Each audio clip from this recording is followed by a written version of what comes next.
everybody? It's your girl Shay McCray here with the Midday with Shay McCray. And of course, you already know I'll be having the best of the best on this show. Well, today, I have the honor of sitting with the Bachelor. Y'all remember the first Black Bachelor? Y'all know y'all all do. Well, I do too, and he's sitting here today. Well, he's not just a Bachelor because he's no longer a Bachelor right now, but he's a former football player, author, motivational speaker, entrepreneur, and of course, he's building a community now. So we would like to welcome to the Midday with Shay McCray, Stevie Baggs. How you doing? Peace and power, man. I'm doing excellent. How are you? Thanks for having me. Of course. How you laughing when I said the Bachelor?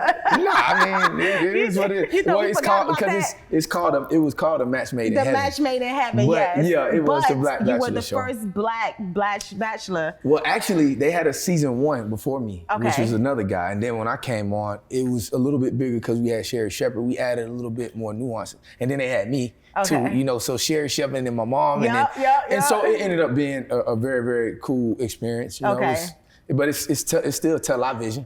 It's telling live. Yeah, because it's telling live and vision that ain't real. So I was gonna ask you too. How much of that, like, are you really into them, or they set up who they really want you to be with? People already know. It's fake. It's fallacy, fake? Man. Come on. Like, look, listen. It's entertainment. Did it get you more girls outside the television show? Yeah, because anybody want to be connected to somebody who they think is whatever the picture in their mind is, the image, right? Yeah. And so it's television because it tells these lies and visions that aren't real. And, you know, have these relationships on all these shows, The Bachelor, Bachelorette, these people just stay together for money. Love at first sight.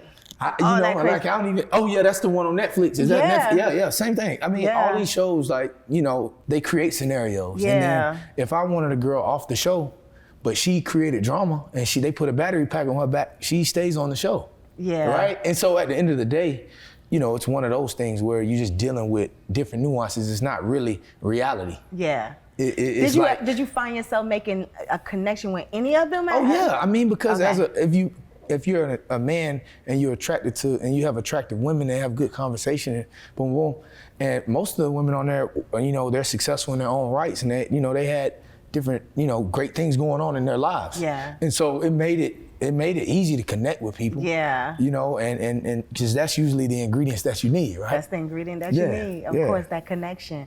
Well, speaking of connections, you're so connected here in the Atlanta area, doing your thing. I know when I met you, you were hosting the Legendary Awards, right? You did it 2 years in a row. Yeah. One with Trina Braxton. Who was y'all both did it?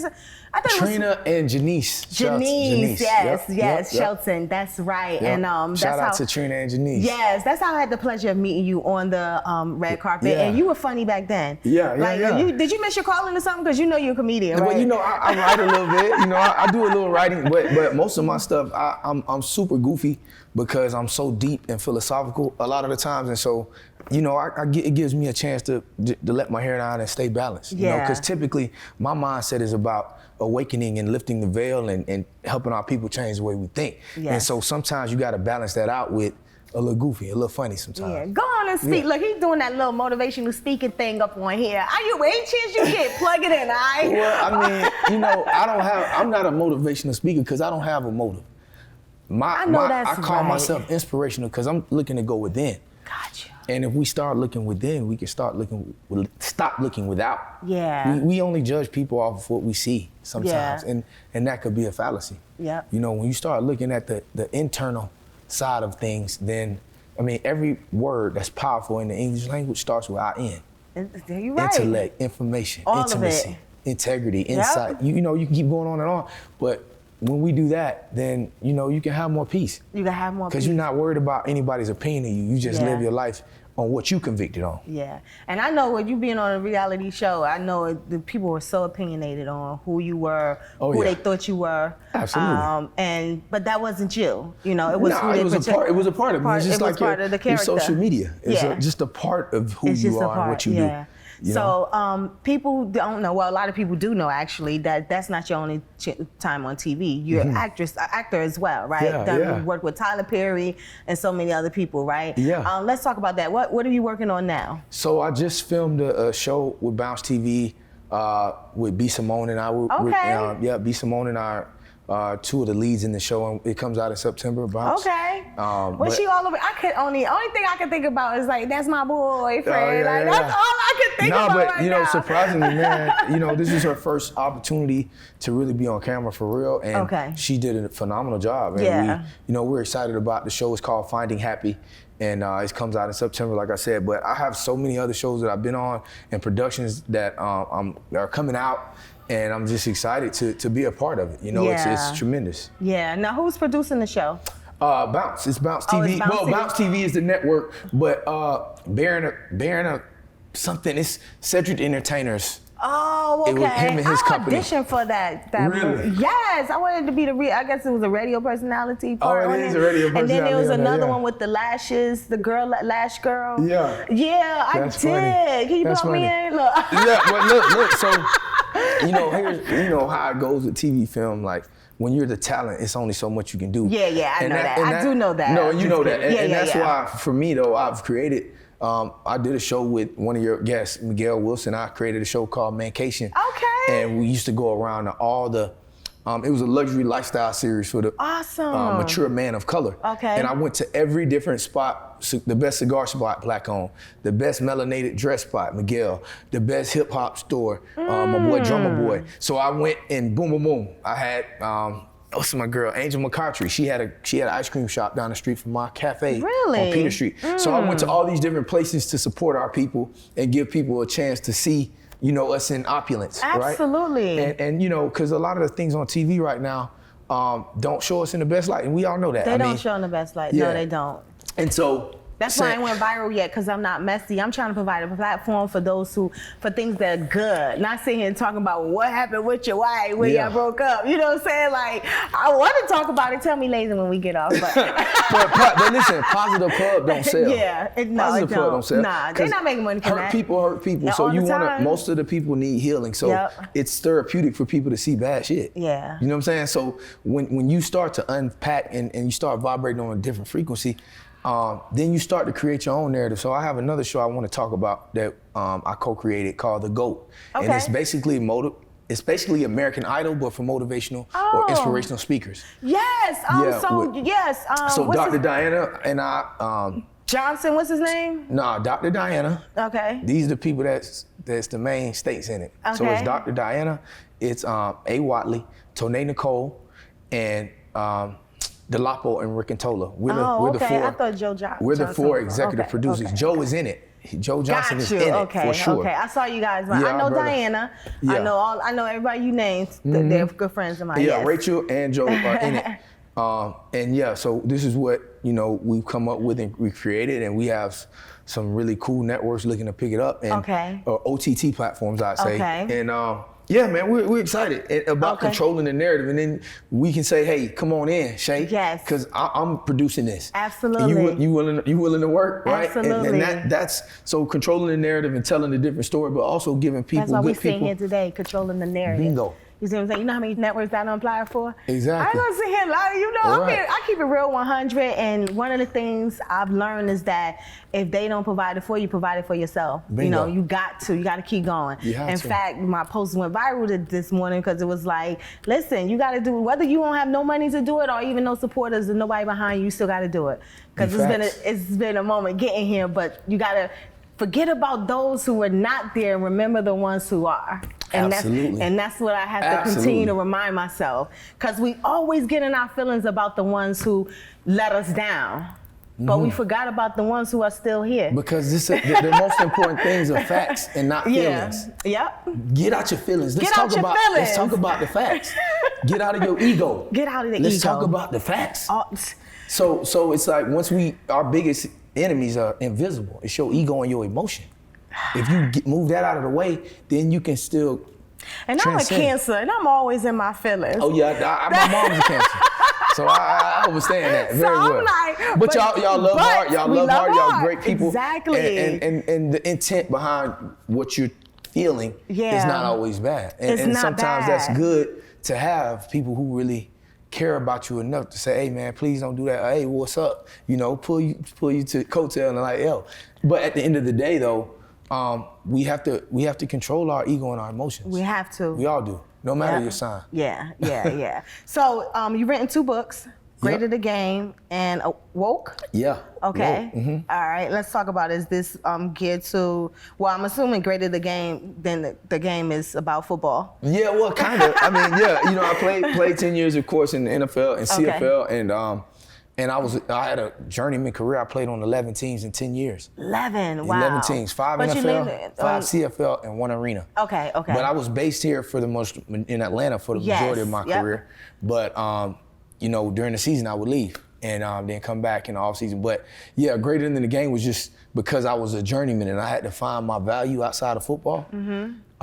And it showed me so many other facets of who I am and the greatness that I possess outside of just running up and down on a football field. Yeah. You know? And that's such an amazing thing, because not too many of the players find themselves outside of the sport itself, you know? That's strategic. And it's strategic. Yeah. And it's always, the statistics show that, you know, the IQ is what leads them the other way. Oh, and it's IQ, is you playing a sport that you're hitting your head. Yeah. So I mean, which they finally changed the rules on that. They you know, they give you, you know, drugs to numb you so you can continue to play. Come on, like what are you talking about? I got you. So when you're dealing with that kind of a system, you know, that's why I tell people NFL stands for niggas for lease. They used to sell slaves, now they lease them. Wow. Because nigga is not race, it's ignorance. It's ignorance, exactly. So if you're ignorant to the system that you're in, you'll always be behind. And so that's why we have to continue to transcend and lift the veil on certain things so that we know what we're getting our children into. Because if you ask the average person what they want to be that looks like us, they want to be an athlete, artist, an entertainer, dope, boy, stripper. Like, this is what's the fad. Well, girls don't say they want to be a stripper. Well, they don't say they it, want but to be a dope boy girlfriend. They might not say it. They don't know what it comes with. No, they might not say it, but then when you go on their Instagram and see what they ask out, like, why is, like, what's up with that? Listen, men don't want to be used for their money, but they lead with their money. Don't they? Women don't want to be sexualized, but you dressing sexy. So which one is it? If you want, people lead with what they have the most of. Yeah. So if you have the most intellect, you're gonna lead with that. If you have money, if you have sex, you lead with what you have the most of. Yeah. And so if people think that you're attracted to me because I'm driving in a pickup truck or I'm driving in a Bentley, then now you're gonna see the difference in the energy. Yeah. Because people look without and not look within. Well, if I see you in the pickup truck, I might talk to you too, because that means you got work. I'm just being honest. Like, it just means that, see, when you grow, you know about this stuff. Because you have wisdom. Yes. But you know, in our folly and in our transgression, you know, you don't always look at it that way. Yeah. Right? And so that you live, you learn, and you grow and you evolve, and now your mindset is different because you've gone through some storms. Yeah. Yeah, it's beautiful. So, but Greater Than the Game was about that. Got you. And then woke. Woke is a dictionary for the conscious mind that pretty much talks about changing our language, having conscious language, and changing the way that we hold on to religion instead of righteousness. We hold on to tradition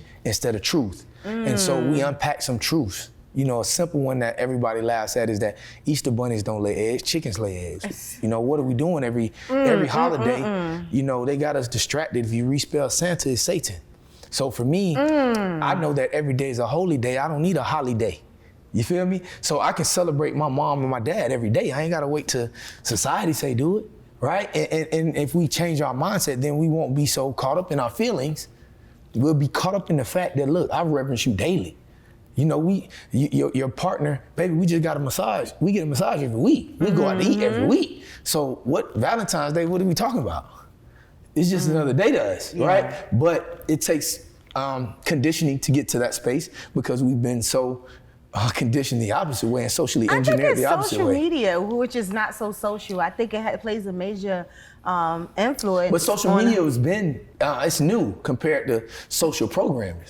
To me, I think it's social programming, not just social media. That's true. Because they've been programming us. You're right, because remember he said he wanted to be part of the Cosby Show. That was another program situation. That was another program. You know? Yeah, absolutely. Absolutely. You're right. I didn't think about that. Well, I mean, listen, I don't know. I just feel for our young people right now. I'm not gonna lie. We need more people like yourself out here to represent something different. With that being said, we at our moment where we have our question of the day. All right. I watch your show. I'm already gonna dig in the box.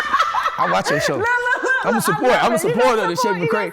I'm a supporter of the Shay McCray. So this is where we gonna have a little fun. I Let's don't know see what what's question you gonna get. You know what I'm saying? Trump or Biden? Uh-oh. Wow. Hey, this is great. I was waiting for somebody to get this one. Okay. So I firmly stand on right wing, left wing, one bird. Right wing, left wing, but it's one bird. You see what I'm saying? So I don't really get into politics, because that's all it is. It's politics. We don't live in a nation. We live in a corporation. If you lived in a nation, you would have a chief, an emperor, a king, or a queen.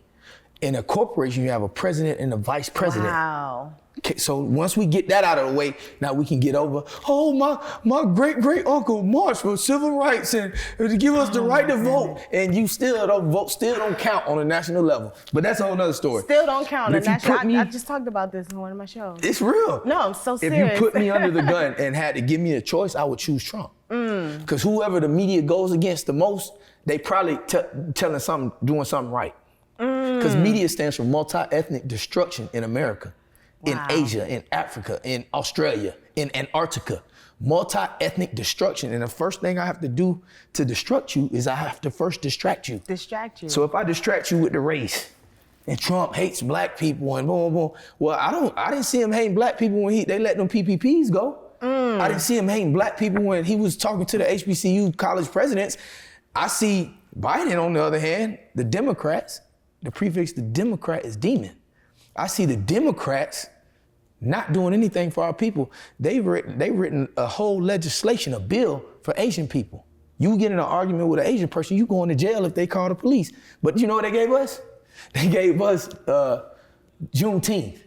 So you give you another day to be distracted, pop firecrackers and have a barbecue with a dashiki on and play spades, and while everybody else moving the needle. So they want us to stay distracted so they can keep destructing us. Which is still not honored in many states, and it's only honored on the federal level right now. A lot of people haven't done any research, so they're still trying to find Why am I celebrating the abolishment of slavery? Why is that even something to even celebrate? Talk about, That's crazy. Yeah. Like, yay, I'm no longer a slave anymore. Really? Yeah. We never been slaves. Yeah. If we're the original people, we got to take credit for the original transgression. Yeah. For when we were ruling and we gave our rulership over because of our disobedience. Yeah. With our rulership. You see what I'm saying? I love it. When you the remnant, you got to take credit and do self-inventory on how you can become bigger, better, and different. Absolutely. Yeah. I love it. I appreciate your honesty. Seriously, a lot of people probably would have stayed away from the question. I had to throw it in there because it is something that's up in the air right now. Yeah. You know, it what divided the people, and then it brought them back together again, in my opinion. Right. That's how I see it. What, with Trump or Biden? Yeah. Well, I mean, yeah. It did divide the people. It definitely. Remember, a lot of black people went for Trump, you know, so then it was a problem. Like, I had friends falling out because if you voted for Biden, they voted for Trump. Political. We have 5 power structures: political, economic, education, social, and spiritual. In all those 5, if I keep you separated, I have no power. But if you have a fist, it's stronger than a slap, right? Yeah. A punch is stronger than a slap. This is why they do that. Because if I keep you separated, then I can continue to keep decisiveness and division among the people. So that's what they do. Yeah. And at the end of the day, I don't want it to have a red or blue pill. What if I want both pills? What if I don't want any of your pills? What if I don't want to get in your matrix at all? I don't want a pill. You see what I'm saying? So, that's but let me choose that. Don't just tell me I gotta choose right or left. Yeah, right or left. You know, but this is what we're dealing with. And the independent never make it. But I'm saying, and there you go, right? No, I'm so serious. So I mean, the writing's on the wall. The writing's on the wall. And all we have to do is just look at it. Yeah. You know, one thing I wanna really address that's very important to me right now before we get off is health. Like, melanated people, we gotta do better with our health. Yeah. Okay, you can't BBL your way to health. You can't. It's taking over, isn't it? You can't. Let me tell you why. Because these people are playing with your food. Okay, it's genetically modified organism. If I tell you I'm gonna give you GMO, that's modifying your genetics. So no wonder why we're killing each other. Your genetics are modified. Yep. You know, if we get more rest, and we get more water, and we get more movement, that'll help us. If we let go of the processed foods and we let go of these fads, veganism and vegetarianism, you know, we'll be good. Go back to the earth. Go back to eating bioavailable nutrients. Because if I tell you this movie is based on a true story, does it mean the movie is true or that it's based on it? It's just based. So when somebody comes up to you and says something is it. plant-based, you have to do your research on what plant they talking about. Yep. What is it based on? Yeah. Right? So we have to start listening to what is put in our face instead of just going with the flow of what society and the government and the news. Because whoever is governing your mental is governing your mental. Whoever's funding your mental is usually who's funding your mentality. And they're gonna keep feeding you. Come on. That's and what that's it what is. we're dealing with. Well, so I know we wrapping so up. much. Thank you. You got me started. You got me passionate about this. Listen, I need you to be passionate on my show. Do what you do, because we need more motivation here around us, no matter where you go. A lot of people think, oh, it's not a time for that. No, a time is when the time is right. It's what it is. It's when God put that in you and say, this is what I'm gonna say right now. And you said it, and I appreciate it. Listen, I need my listeners motivated. Why not? They're gonna come back for more. You know what I'm saying? Yeah, absolutely. So with that being said, please let the people know what's next, how we can, win the show. We wanna know what's going on, how can we be a part. So we got Fine and Happy coming out. We got the GOAT about to drop soon. We got 80 for Brady, a movie I just did in LA. We got a direct TV commercial coming. All that, man, listen, it's a lot of work coming out. Y'all stay tuned. You can follow me at Stevie Baggs Jr. on all platforms, Instagram, Snapchat, Twitter, Facebook, and now go put your face in a book. Go put your look that, but I still read books. Yeah, of course. You know, I'm always reading a book. That's how I'm mad you didn't have a book. I'm like, where the book at? Yeah, you know, man, you better talk to your people who book me. You know what? We appreciate you guys for tuning in. It's your girl Shay McCray here at Midday with Shay McCray.